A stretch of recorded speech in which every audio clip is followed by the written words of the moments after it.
The COVID years actually highlighted a lot of weaknesses of our structure, of our denomination, of the churches than ever before. So all the more affirms the fact that there are certain things that need to be done.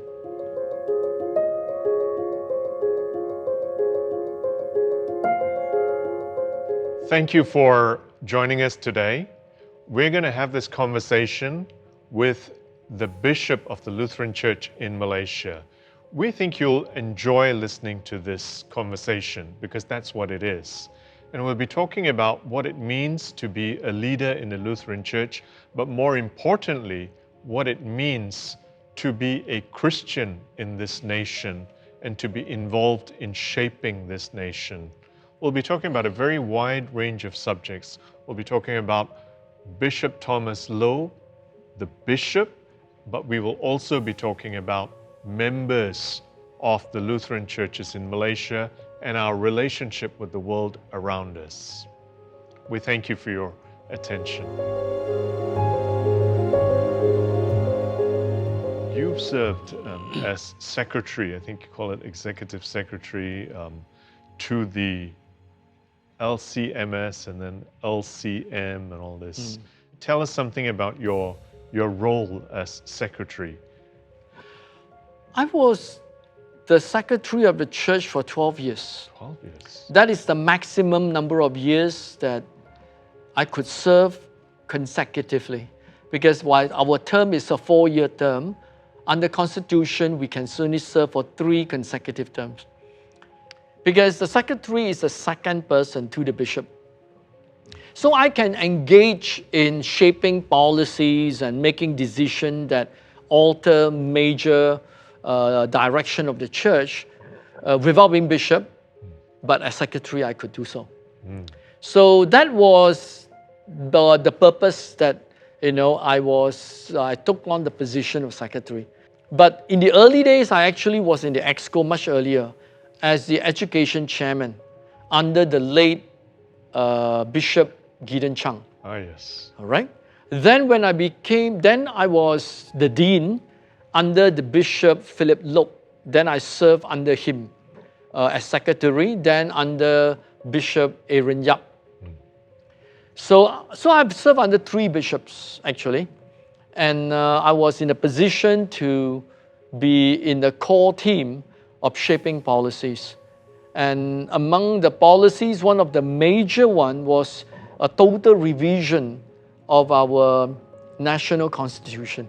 Because the constitution is the one that really shapes our church governance. You're now serving as the bishop. What are your goals as bishop, and how have you started going about achieving them, and when do you think they'll be achieved? So it is only 8 months in place. What is it that I would like to achieve? Actually, it's quite clear in my mind when I set out to do, because this doesn't come overnight. It has came through a number of years of reflection, especially the COVID years. The COVID years actually highlighted a lot of weaknesses of our structure, of our denomination, of the churches than ever before. So all the more affirms the fact that there are certain things that need to be done. So, very simple for me to accomplish.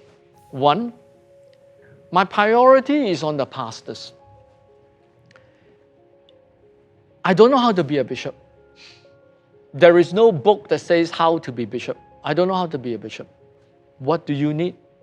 How can I help? Simple as that. And of course, the other thing would be to create a system to nurture them in their continual education. That is why we are having a very active program for pastors, all right, to either upgrade themselves or can continue to engage in the learning experiences. So I believe that if you take care of your pastors, you comfort them, you encourage them, you affirm them, you equip them, you give them opportunity to grow, they will take care of the congregation. When your pastors are good, the congregation will be fine. How many pastors are there in the Lutheran Church right now? And do you see that number growing, declining? It has more or less, I think, stagnated. We have about 60 over pastors. I think if we include the parish worker, maybe about 80 even. Wow. But we talk about pastors, not parish worker, maybe about 60. I think it's about 60. And do you see more people doing what you did when you were, just before you would, I think you made your decision when you were 18 years that you were going to enter the ministry, and then age 21 you entered Trinity. Do you see that happening nowadays? I mean, do you see more people wanting to be pastors? What do you think is happening with the pastoral ministry's attractiveness, if I might put it like that? Sadly, the number of people that is going to seminary is dropping. In fact, a lot of seminaries all around the world is suffering the same phenomena. I guess it has to do with urbanization. When society becomes more and more urbanized, materialism would be one of the foremost concerns. And of course, the salary of a pastor is not something that is very attractive. Career path, there's no career path in pastoral ministry. Either you're a pastor or you are the bishop, all right? So, unless you really felt called to do the pastoral work, it has to be a calling, all right? It has to be a calling for you to be a pastor. If seeking to be a pastor is not out of calling, you are setting yourself up for a fall. So the same thing I tell people, if you really are not called to be a pastor, please don't be a pastor, because you will suffer for it. So urbanization is one major thing that led to the material wants of people. And to be very practical, pastoral ministry would be the last place that you want to be. But nevertheless, we still believe and trust the Lord that God Himself would raise up people to serve in the kingdom. But there is some changes in the trend right now. During my time, most people go into ministry after the O-levels, after the A-levels, after the university. But now it seems that the numbers in seminary for those that are full-time is shrinking. But part-time students have grown 3, 4, even 5 times. Because a lot of lay people, professionals lay people in their 30s, their 40s, even their 50s, suddenly would like to engage in equipping themselves in formal theological education. And now seminaries has allowed that, especially the COVID has pushed that agenda. So a lot of them attend classes, evening classes, online classes right now to be equipped in theology. And along the way, I expect that more and more of those that would join the ministry later would be much more mature people that would come to a point whereby they would quit their job and then say, I'm ready right now to join the ministry. So it is a trend that people joining the pastoral ministry are in their 40s. All right? It used to be in their 20s, now 30s, and now 40s, and even some coming in their 50s, which is a good thing because they're much more mature, they're much more engaged with the life out there before we become pastors.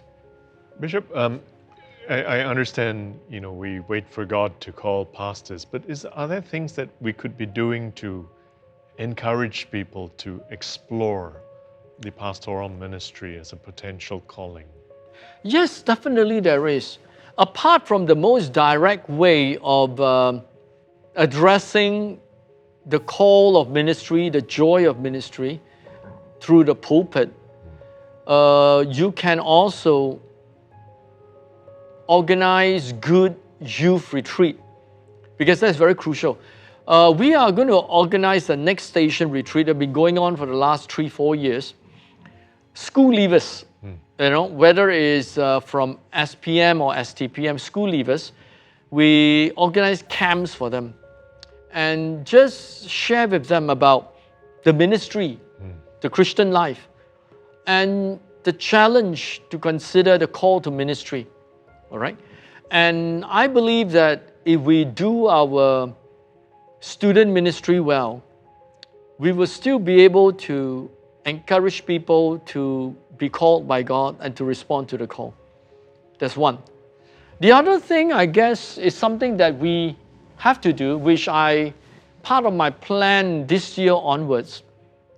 We do have in our constitution the position of deacons. But we have never really actively activate that position, which I think it is the right time right now. Because the position of deacon is very different from the position of church council. The position of church council is elected, and most of their work is logistic, management, all right? Carrying things out, executing projects. Whereas a deacon is supposed to be more like a layperson who is associate pastor. His focus is ministry. He's like the right hand of the pastor that will go visitation with him, that will lead worship with him, that will serve communion with him, that do counseling with him. And it is a ministry role, not an administrative role, even though some may include administration.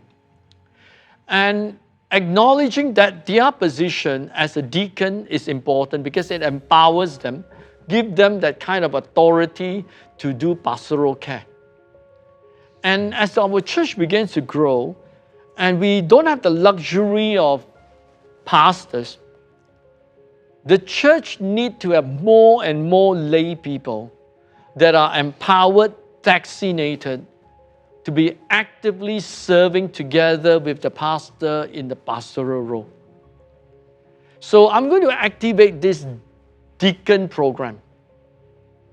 And when people have a place to serve as a deacon with the pastors, I do believe that over time, many of these people would come to the same conclusion I did.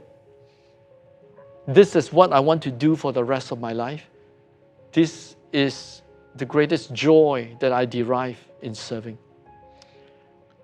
And I do believe that if we have a very good deacon program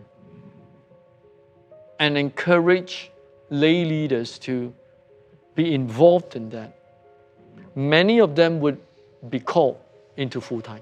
That sounds like a great vision, and I think many of us will join in supporting that vision. You kind of touched on it already, but what's the greatest challenge facing the Malaysian church, or what are the greatest challenges facing the Malaysian church today in our generation? Let's put it into context. I think in Malaysia, of course, upholding the law, fighting for justice, elevating the poor, they are all tied together. It is because of abuse, discrimination, it's because of bad laws, it's because of all this that has resulted in many sectors of a society to go through hard times. So I do believe that as a conscience of society, Christians must set an example and to lead, to be the voice, to highlight these problems that we have as a nation. It doesn't really matter whether our nation is a secular state or our nation is a religious state. Because when it comes to justice and human suffering, it's all the same. It's all the same. Now, as I look at it, the church went through a whole period of evolution with regards to our role. We who are Christians are a minority in Malaysia. And being a minority, you tend to go into survival mode. In other words, let's not rock the boat. Let's not cause any ripple. Okay, let us just, turn inwards, encourage one another to grow as Christians. Let's not bring in politics. Let's not bring in these big pictures. All right? Let us not bring unnecessary attention to ourselves. I guess birthday changed all that. During the birthdays, for the first time in our history, hundreds of thousands of people walked the street from all walks of life. I will tell you that I've been a Malaysian for so long. I grew up in a generation whereby Malay, Chinese, Indians have no problem. It was never an issue. I was growing up in my primary school, my secondary school. Raya, we go to their house. Chinese New Year, they come to our house, and we play together. We struggle with each other. We complain about the same teacher, and no difference. But a lot have changed since. And more I began to lose that sense of connection. Because with all the propaganda that is not doing any good, highlighting more of our differences than our commonality. But I guess birthday, for the first time for a long time, when I walked the street with the thousands in my clergy collar, all right, representing the Christian voice, there really deep sense of being, I am a Malaysian. All right, I met the Islamic leaders, the imams in their religious garb, the Catholics in their robes. I see monks in their robes. I see people for all walks of life. And the whole atmosphere was, we are Malaysians. We are humans. Fighting for justice, fairness. All right, a clean society, an accountable society. I think that is also a turning point for the church. From that point onwards, I began to see the church began to start speaking out with regards to issues of injustice, about rights, discrimination, poverty. And then from that point onwards, I find that the younger generation of Christians, a lot of them are professionals. They become more aware of our social political issues and are willing to step up to be engaged with that processes. And the church also organized since then a lot of these forums and seminars for youth, targeting the young generation that are very aware about politics and social issues. What does it mean to be a Christian witness in a public square? All right? The church do not advocate for partisan politics, but we must engage with issues of justice and social need. And more, the church right now is no more inward looking, but engaging. And thank God for many very wonderful Christian MPs that have stepped up and set a good example of integrity for the nation. And lastly, my challenge to Christians in Malaysia is that know that you are in a very unique position and a very unique time in Malaysia. Malaysian politics have finally come to age. This is the best time to engage it. It is a time of change. are we going to be part of that change for the better? You know, we old guys, we are already senior citizens. Our time has passed, but we are still fighting. But we are fighting not for ourselves, because our time is over.